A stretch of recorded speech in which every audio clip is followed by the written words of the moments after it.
Okay, hello everyone. Let me make sure my audio settings are good here. There we go. Okay, we should be good now. So hello everyone, my name is Matt. Welcome to A Fistful of Dice. I did that backwards from what I normally do, and now I'm thrown off forever. I will never be able to recover.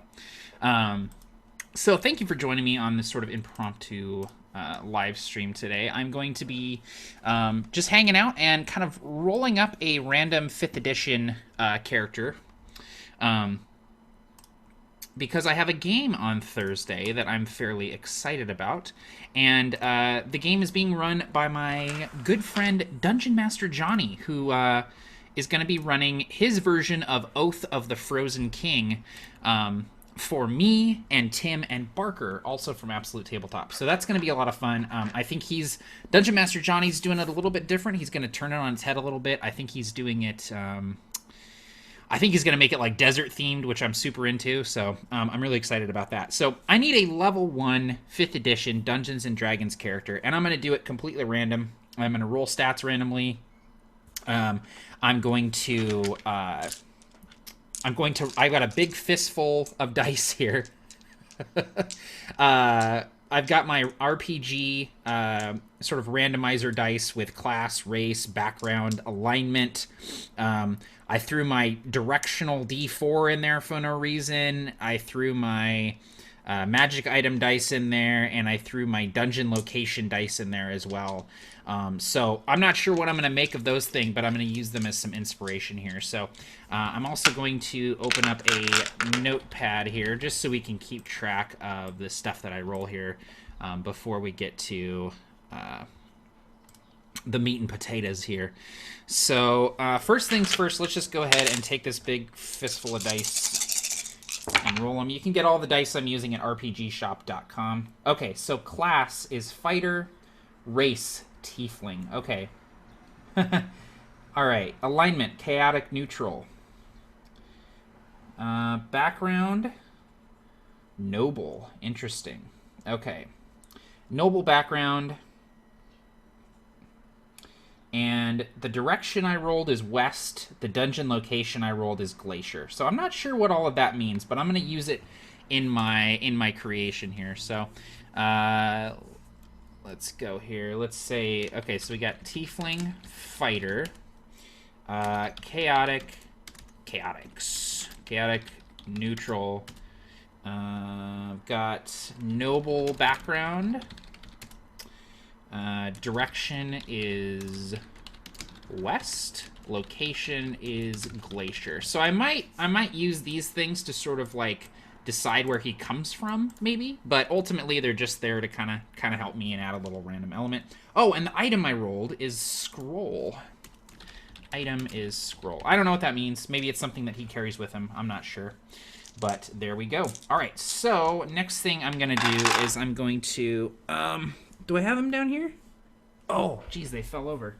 My my bone dice here in their little wormwood case. I have these 4 bone dice that I use to generate stats. So I'm going to go ahead and roll my stats here and keep track of it in the notepad. All right, the first roll is 8. That's a 10. Okay, second roll. Ooh, nice. That's a 16. Very nice. 5, 9, 11. 3 more. Oh, damn. Another 16. The low die on that one was a 1, so I'm glad I'm doing 46. Drop the lowest. This is another, let's see, 6, 3, 2, so that's 9, 11. Another 11. One more here. I hope I get one below 10. There it is. I prayed to the dice gods and they listened because Papa just rolled himself a 7. All right, so we got 10, 16, 11, 16, 11, 7. So that's an interesting spread of stats there. So let's think here. I think since I rolled fighter, I might do like a dex-based fighter. What do you guys think? Something dex-based would be kind of fun. So let me grab my player's handbook here. Got that cooking. I've also got my little DM notebook here, and I've got some random name tables in there that I'll probably roll to pick the dude's name. Jeez, I just got crap all over here. I cleaned my desk the other day, and then I ran Provokers last night. So, of course, my desk is in shambles. There's a plate that had pizza on it. There's an empty root beer bottle. There's dice just everywhere. Okay, all right. Let me look at the chat really quick. I haven't checked the chat yet. Oh, wow, lots of people showed up. Awesome. Hey, guys. How's it going? We got RPG Construct, Drake's in the house, Pokey Guy, 56, William Layton, Aaron's here, What You Looking At is here, Patrick Gallagher, Warmaker 777, Way Wern Worm, which is the best username of all time. Awesome. John Jarvis is here. Very cool. Blue Beetle Gaming. This character sheet has an issue where the insight and history skill numbers are linked, so the sheet doesn't allow those two numbers to be different. Does anyone else have this issue? I don't think so. Hang on, let me check. Were the history and insight? So history, I'm just going to put +4. Oh! What? Dun dun dun! That's crazy. I didn't realize that. How weird. You know what? I've got Adobe Pro, so I can probably fix that myself, but that is so strange. How weird. Okay, so let me write some notes here. So we're going to do Dex-based fighter, maybe 2-weapon fighting? Okay, all right. So we're going to go with that. So first things first, let's apply our stats. And then, here, I'm going to move this guy over, make it a little smaller, and then move this guy in there so we can see both of them, what we got going on here. Here, we can stand to have a little bit less going on here and a little bit more going on here. Okay, yeah, that looks pretty good. Hopefully you guys can see that all right. Okay, so character name we don't have yet. Class and level, we got fighter, level 1. Background, we have noble. Player name, who knows? That's me, I'm Matt. From a fistful of dice, baby. Tiefling, alignment, we got chaotic neutral. Experience points, don't have to worry about. Proficiency bonus is going to be +2. Inspiration, we don't know. Okay, so let's apply our stats here. So I'm definitely going to use one of the 16s in dexterity.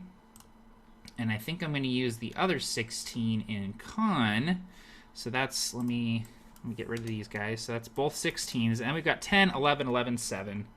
So I want them to be not dumb. So we're going to put one of the 11s in intelligence. And one of the 11s in charisma. We're going to put... I think I might make him... What do you guys think? Maybe? And then put 10 in wisdom. That could be kind of interesting. Put a 7 in strength. Have to come up with a reason why he's so weak, but very, very dexterous. Okay. All right. I'm liking that so far. So let's go ahead and we're going to turn to the Tiefling page in Wizards of the Coast D&D Player's Handbook. Okay. Tiefling. So, our ability scores. We get to increase our intelligence by 1. And our constitution, that's not what I meant. I meant charisma by 2. So, charisma 13, intelligence 12. Okay, that's pretty good. So he's fairly nimbly minded. Okay. Alignment, we already got our alignment. Speed is going to be 30. Obviously, we got dark vision. Dark vision. Hellish resistance. Hellish resistance. Actually, you know what I like doing? I like putting my racial stuff down here in the equipment and character notes.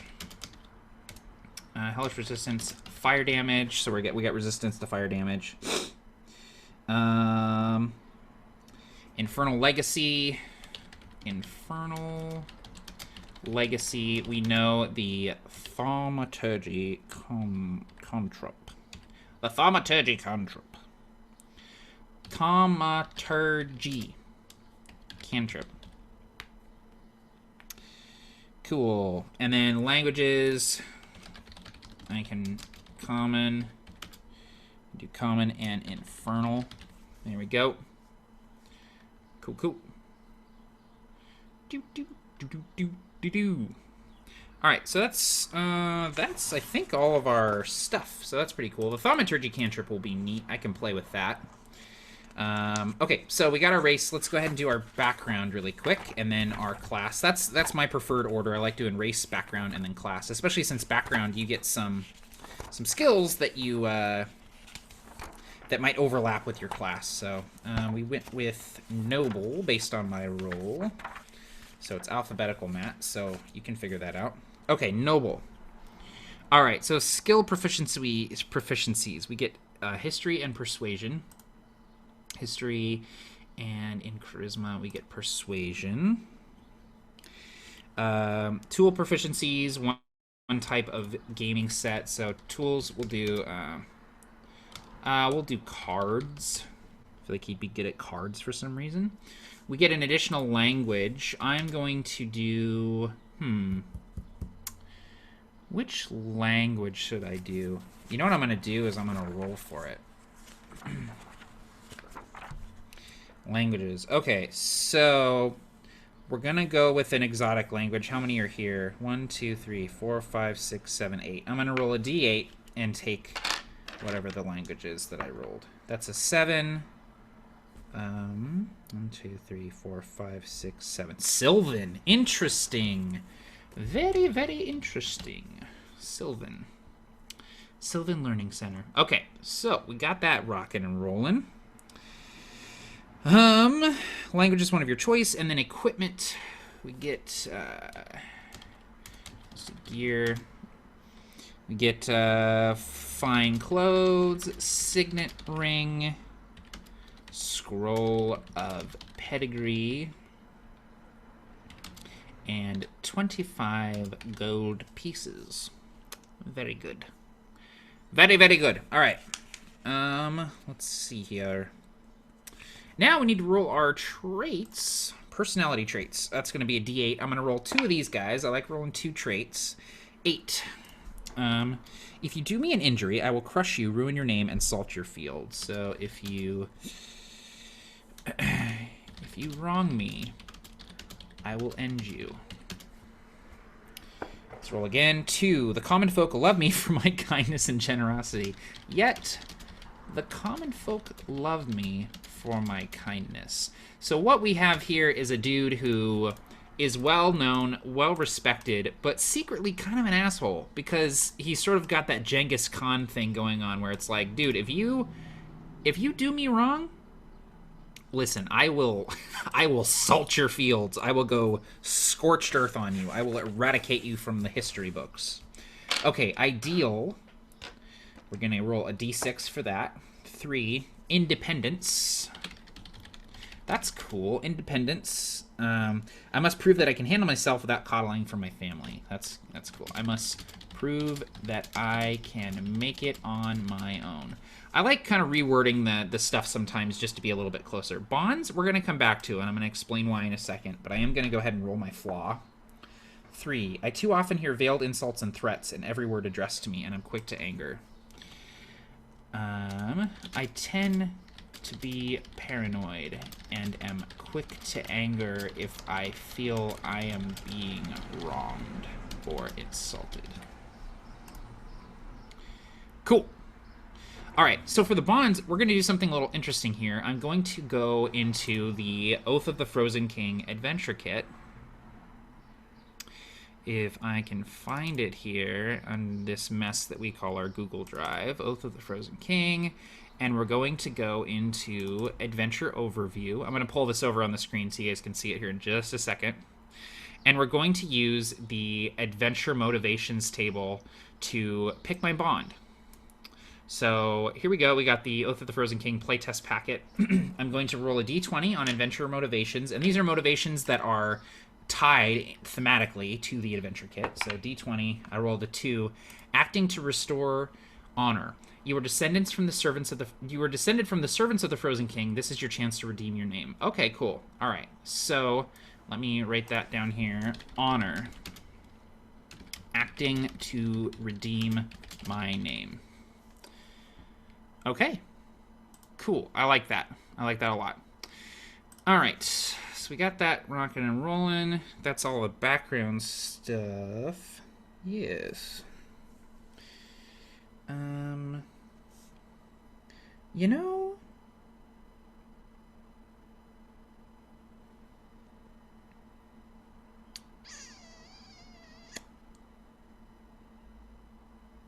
I think I might do the variant and go knight.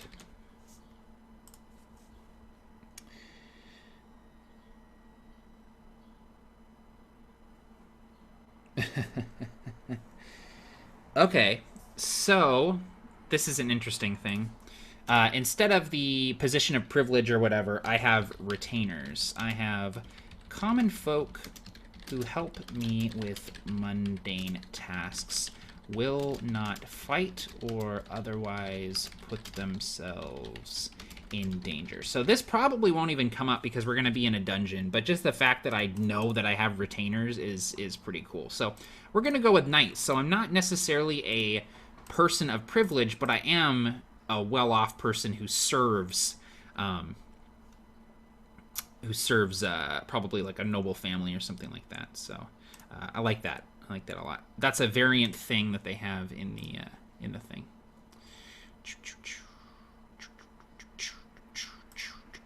Okay. Looking at the chat here. Bum bum bum. Poke Guy says Genghis Khan is the correct pronunciation, and don't let anyone tell you wrong. Yes, definitely. Genghis Khan is absolutely the correct one. All right, so we got our background, we got our race. Let's go into fighter and get our fighter stuff. We're just level 1, so this won't take long. What the hell is fighter? There we go, fighter. Nope, that's druid. Good lord. There we go, fighter. All right, first level, we get our fighting style, and we get second wind. Proficiency bonus is going to be +2. Okay. All right, so hit points. We got to figure that out first.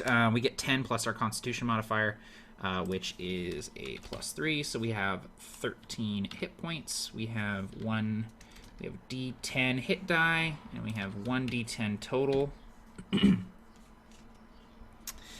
Proficiencies. So armor, we have all. Weapons, we have all. All plus shields. Okay. Tools, no extra tool proficiencies. Saving throws, we get strength and constitution. So strength is -2, so that means our saving throw is a +0 because we add our proficiency bonus there. Dexterity is going to be a +3. Our constitution saving throw is +5, so that's awesome. We're pretty hardy. +1, +0, and +1. Which means that our passive wisdom... Well, we haven't picked our skills yet, but our initiative is going to be +3. Okay. Alright, skills. Choose 2 skills from acrobatics, animal handling, athletics, history, insight, intimidation, perception, and survival. We're going to go with perception and survival, which will put our perception up to +2 and survival up to +2, which means our passive perception is 12. Persuasion is going to be +3 because we got that from our noble background. And I think, history is going to be +3, which will make our insight +3, which is so weird that that happened. So I'll just make sure that I don't, that I remember that that's not true. Oh, man. Okay. So we got that going. All right, so now we need our fighter stuff. We need our equipment. So you can start with the following equipment in addition to the equipment granted to you by your background. So we can have either chainmail or leather, longbow, and 20 arrows. We're going to do leather and longbow and arrows, 20. So we'll do longbow. And leather armor is 11 plus my dex bonus, so 14 AC. I'll double check that, but I'm pretty sure. a martial weapon and a shield, or 2 martial weapons. We're going to do 2 martial weapons because my fighting style, I'm going to take 2 weapon fighting. So we need 2 finesse weapons. So let me look here. Okay. Okay, I think I just skipped equipment. There it is. Okay. So let's look at the... Oh, let me check armor really quick. Make sure I was right.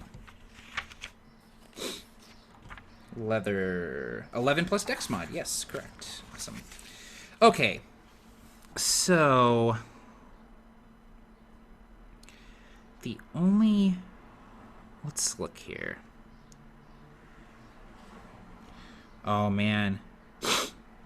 I could do scimitars. Oh, do I want to do scimitars? Wait, do I get 2 simple or 2 martial? Hang on. 2 martial weapons. Awesome.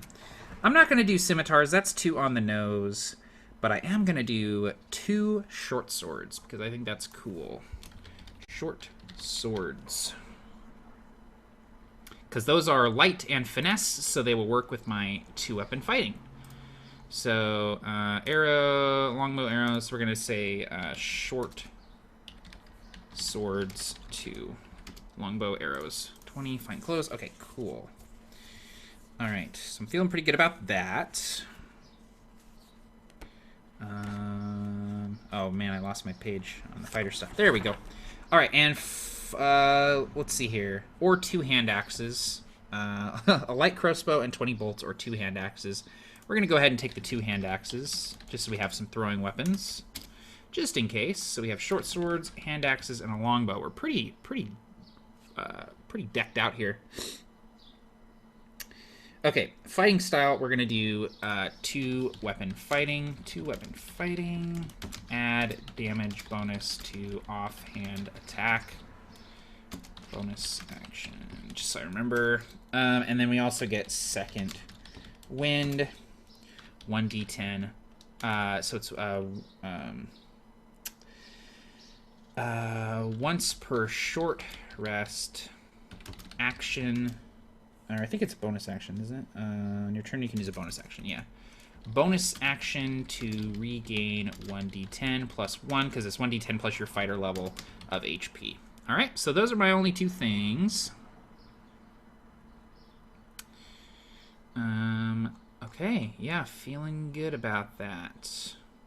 Let's make sure I'm not forgetting anything here. Oh, Dungeoneer's pack or Explorer's pack. So we're gonna go with let's do an Explorer. Let's do Explorer's pack. Explorer's pack. So we'll need to know what's in there. We'll go do that. I'm actually gonna move this stuff over. Actually, I'll leave retainers over here, but I want to bring this stuff over. Put it down here. Okay. Cool. Resist fire damage. Infernal Legacy. No. Thaumaturgy cantrip. All right. Cool. Bum, bum, bow, bow, bow. All right, looking pretty good. I'm liking this dude so far. So let's stat out our weapons here. So short swords, they are light finesse weapons, which means we can wield them in both hands. We can carry 2 of them. Holy crap! What just fell?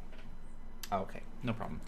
And we also get because of our 2-weapon fighting, we get to add our damage bonus to the offhand attack, and they're finesse weapons, which means we get to use our dex, baby. So.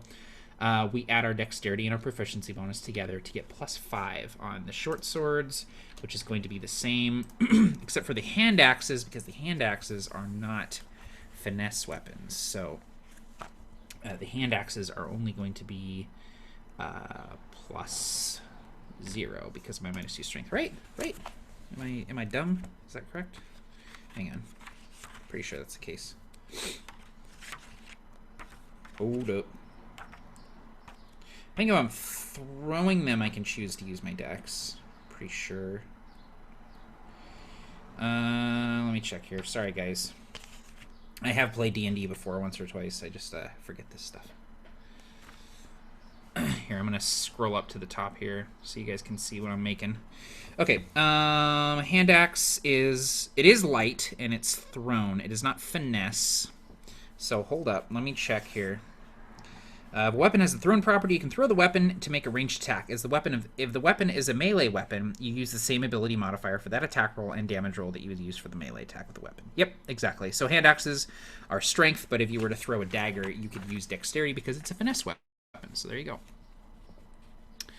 Alrighty.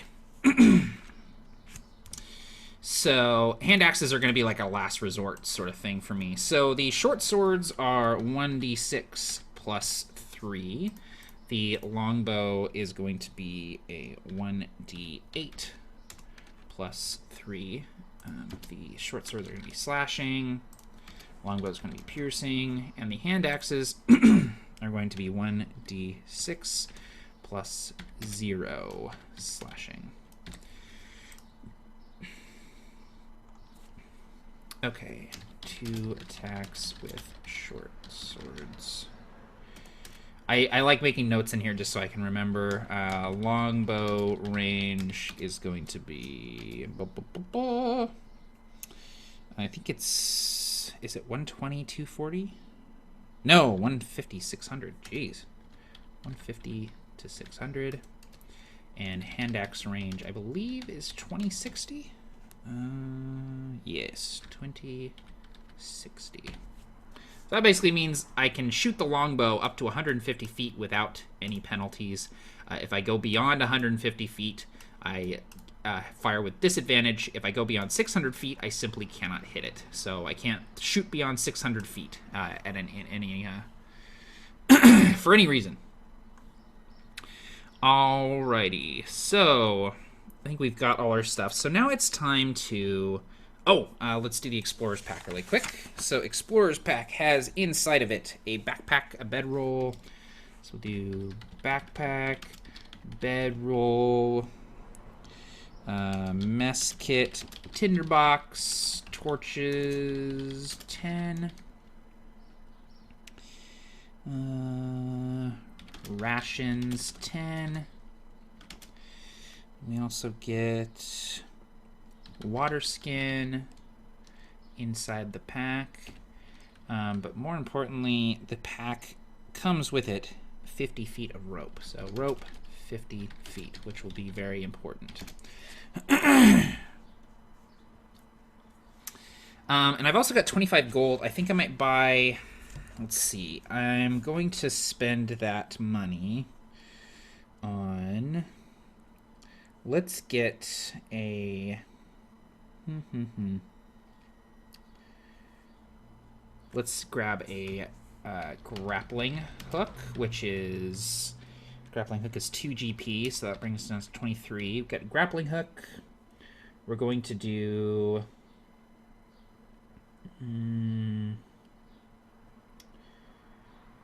Let's see. I'm going to do a crowbar, which is 2 GP. That brings us down to 21. Crowbar. We're also going to grab...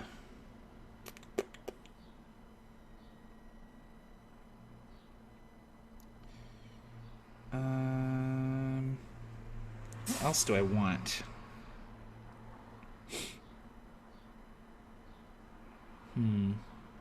Let's take a... Let's do a 10-foot pole.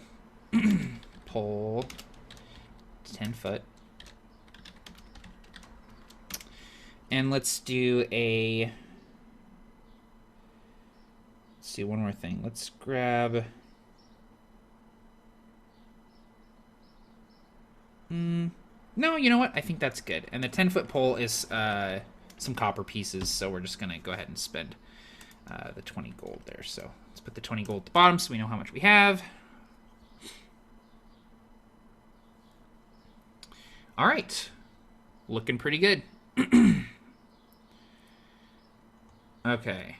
All right, so my super weak tiefling knight is done. Now we just need to decide on this character's name. So I'm gonna roll for this character's sex. So I'm gonna do a d6. Evens will be male, odds will be female. That's an odd, so it's gonna be a lady tiefling. Interesting. Okay, awesome. Let's. I've got my DM notebook here. Got my DM notebook. I'm gonna go back to the plots and people section, and I have a few random roll tables here for names. I'm going to be using the name generator in the back of Dungeon Crawl Classics, which is one of my favorite name generators. So I'm going to take my D percentile here. So I've got my D10 and my percentile. Where are you at? Where is my percentile? Looking, scanning. There it is. Okay, I rolled a 57. So I'm going to go down to 57. And then I'm going to go across to 57. Okay, I'm going to go across to humanoids, and I get Rika. Oh. Rika. I love that. Oh, yeah, that's cool. Okay, Rika. And then I'm also going to... I'm going to go ahead and roll a title for her because she's a knight. 63. 63, going across to warrior, manslayer. Rika the Manslayer. Oh my god. I love her. Oh man. She's so cool. Okay. Yeah, that's great. Okay, the last thing I want to do is I want to roll a trinket for this character because I love rolling trinkets. So we're going to go into our player's handbook. And we're going to go back to the trinkets, which are they're the last 2 pages in the background section, or the equipment section, I'm sorry. And I'm going to roll my D percentile again, and I got 90 even. An ancient arrow of elven design. Maybe that's why she speaks Sylvan. Ancient elven arrow. That's my trinket. Cool. Okay. Yeah, I'm pretty happy with this. Rika the Manslayer. She's a knight, a tiefling, who wields 2 short swords with deadly efficiency. She is well respected by the common folk, but it's also known that if you cross her, she will not hesitate to end you, which is maybe where her name Manslayer comes from. She's a very independent knight. She prefers striking out on her own, though she does have a cadre of retainers that she brings with her to see to the mundane tasks that bore her. Her main motivation in this adventure is honor. She's acting to redeem her family name because way back in her family, they served an evil ruler, and she feels as though her heritage, her blood, is tainted by not just the tiefling blood, but the fact that she was her family was a follower of this evil ruler. And her flaw, her downside, she tends to be paranoid and is quick to anger if she feels that she is being wronged or insulted. So I'm going to pull this notepad back over with the stuff that we rolled at the beginning here. Just trying to decide if we want to implement any of this stuff. So we already implemented all of that. Let's just put some notes here really quick. So, hails from a glacier to the west.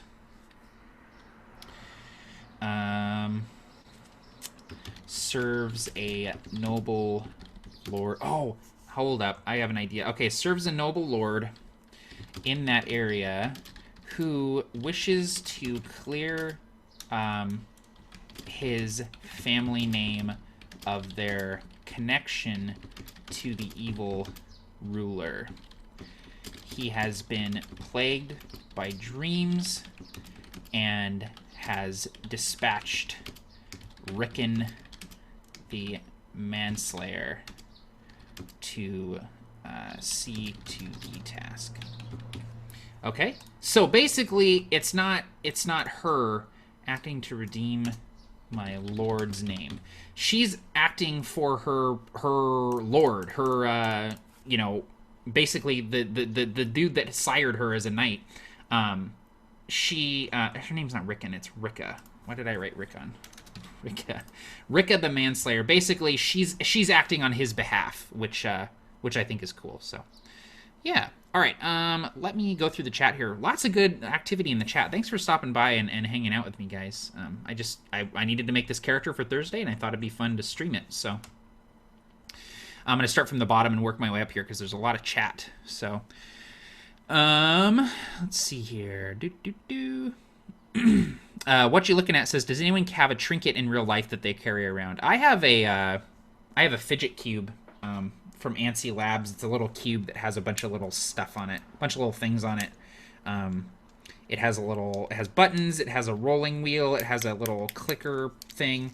But I tend to be a very anxious, fidgety person, and I carry this little cube around with me. And it's great for if I'm like sitting in a waiting room or like waiting in traffic or something. Like, it's great to just kind of mess with that instead of like biting my nails or something like that, you know, something more destructive. So Wesley York says, where did you get the random name table again? So it's from the Dungeon Crawl Classics core rulebook. It's here, I guess I don't need to share my screen anymore. You guys can actually see me. Screen sharing, stop. It's gonna be blue because I don't have my desk lights on. But I have my DM notebook here, and one of the pages in the back, I've got see, I've got it all organized here. I'll do a video on my new DM binder. This is like revised, organized.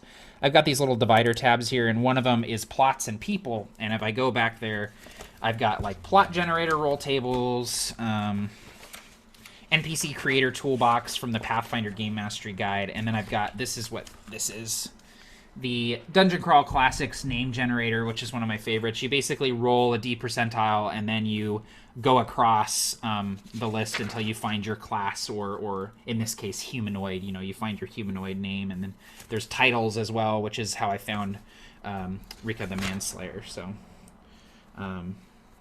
yeah, it's really cool. So if you're interested, check out Dungeon Crawl Classics. Is great, man. I love just all the roll tables and stuff in that system is really cool. Rare Gamer 99 says, how do you explain 5e to a Pathfinder player? So, well, coming from a Pathfinder background, you know, it's difficult sometimes, but the main thing would be it's more free form. There's not as much sort of rigidity to the system. You don't need to worry so much about feats and skill ranks and things like that. Just think about the character concept on a sort of macro level instead of a micro level.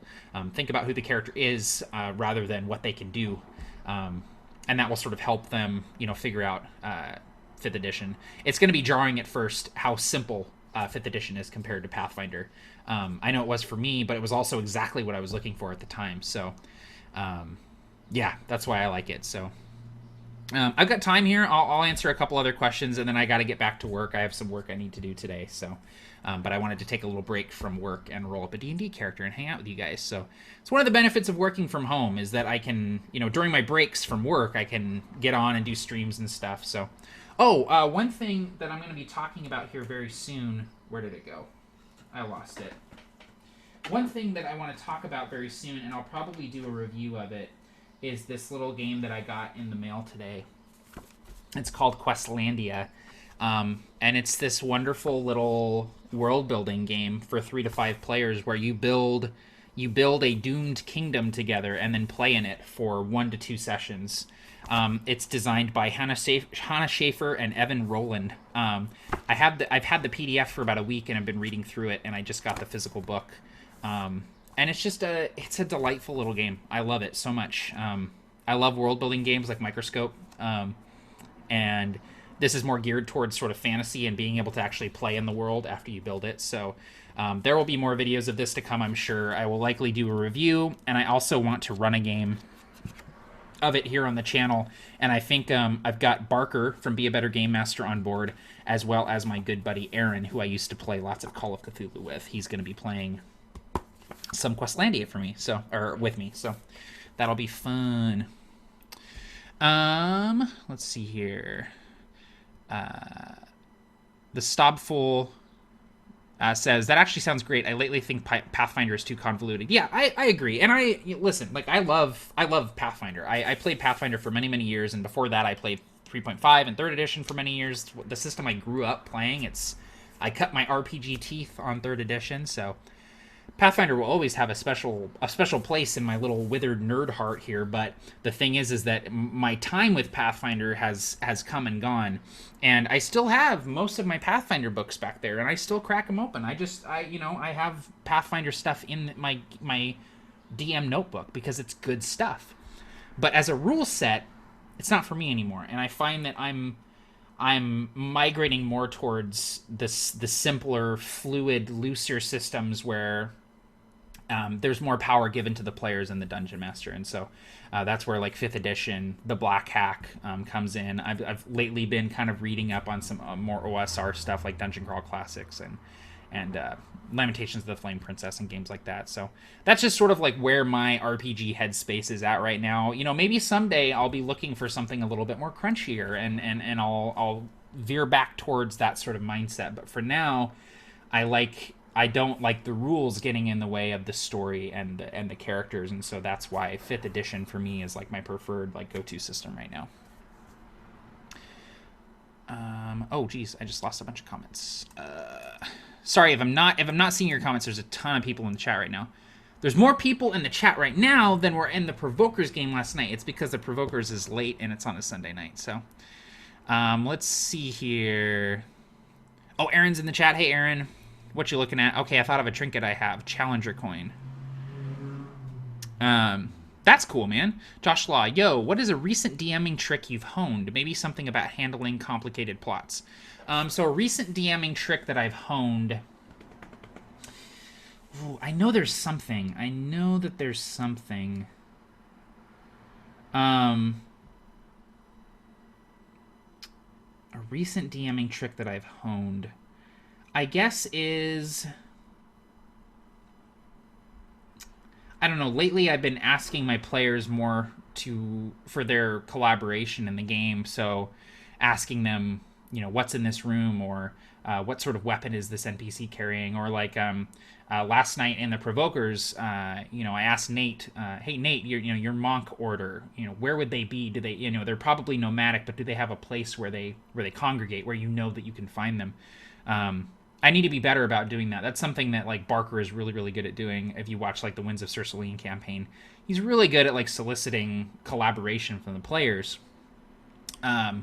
And that's something that I really enjoy from him as a dungeon master, and so that's something that I need to work on more. So sorry if it's loud, by the way. I have my window open. It's a beautiful day outside, and there's lots of traffic outside.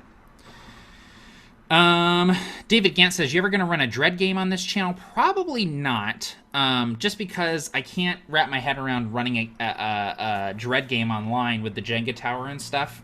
Last summer, Barker ran a ran a Dredd game for me, his wife Heather, James, and Cassie. We played a Dredd game, and I died immediately, right away. Like, I was 3 poles in, and I dropped the tower. It's a really fun game. I love Dredd, but I probably will not run it on this channel. So, Rapture later. For Harbinger, are there going to be any other full classes in Harbinger, or just the core 3? There are going to be more. We're actually working on 2 more, at least 2 more, for the core classes. So ideally, I'm thinking like 5 to 6 classes in the with 3 archetypes or specializations each. So I feel like that's a good spread of stuff, and because we are combining so many of the sort of archetypical roles in Harbinger, where you have the Mechanist, who is sort of a cleric, but is also kind of a bard, and is also kind of a rogue, and you have the Treader, who's kind of a fighter, but is also a ranger, and you have the you have the Mancer, who's kind of a wizard, but also a barbarian, so there's, because we're kind of mixing and matching the different roles, we don't want to go too crazy with the classes, just because depending on what your flavor is, what your style is, you can find something that you like, just with a few core classes and then the 3 specializations each. Wayworn Worm says, quick question. What do you think about balancing for level versus consistency of the world? I.e., characters getting into encounters not even close to their level because it makes sense in the setting. I do like that, and I like the idea that potentially you could run into an encounter that is completely unwinnable. Or, conversely, you're super high level and you run into an encounter that is like a pushover. It's a bunch of goblins and you're level 15 and you're just like, you're all dead, one turn. I'm super down with that. Obviously, my goal most of the time is to challenge the players. I want to give them an encounter that is going to be challenging but not overwhelming. Making them feel awesome but not, and make it too easy. That's always my goal. But throwing in an encounter that is obviously not winnable by the PCs is always... I'm down with that. I don't have anything against that. Grayson Atkins says, do you have a link to the character sheet you used? This is just one of the official Wizards of the Coast character sheets. So you can go on the Wizards website and download the character sheet zip file, and it's I think it's called alternative form fillable or something, or alternative printable or something like that. It's the alternative character sheet where all the skills are listed under their attributes, which I like. Chris Jones, how do you ensure that your bosses are balanced for your party when they're still not at the correct level? Do you mean like how do you make bosses balanced even if they're too hard or whatever? Just make it clear if it's an unwinnable scenario. Make it clear that it's an unwinnable scenario. But also, if you're looking to have a boss fight be challenging without them just sort of trouncing the boss, look into environmental effects, having things happening, around them, make it a real action set piece. Things are falling from the ceiling, fire, flooding, a hole opens up, reinforcements arrive, something like that. Just, throw stuff in there that's not necessarily tied to the boss, but, think about the best action scenes, the best high-flying sort of, pulpy action scenes in your favorite action adventure or fantasy or sci-fi movies. There's always environmental stuff happening. There's never just a fight. It's always like a fight while this is happening. So think about that and make it a real action set piece. RareGamer99, do you use Pathfinder and 3.5 stuff in 5e? Yeah, I mean, nothing specifically that I can think off the top of my head, but I'm constantly pulling, monsters and monster ideas, and the advice in the Pathfinder books is awesome. One of my favorite RPG books of all time is the Pathfinder Game Mastery Guide. It has nothing to do with Pathfinder. It's just about running the game, and has a ton of roll tables for generating different things, towns, taverns, NPCs, plots, big bads, all that kind of stuff. So definitely I delve into the old books all the time to get inspiration and stuff like that. So Josh Law says, P.S. your mic and earbuds kind of look like an oxygen tank. Yeah, a bunch of people were like, is Matt okay? They thought I was hooked up to something last night in the Provokers game. It's the same mic. It's the Blue Yeti, but I have it suspended from the arm instead of sticking up. It takes up a lot less space, which is, I was getting fed up with having my audio equipment over here because my mouse is right here underneath the mic, and so I was having to get under the mic and get my mouse and stuff. So now that I have it sort of in this configuration, it's a lot easier. So that's why I have it like that.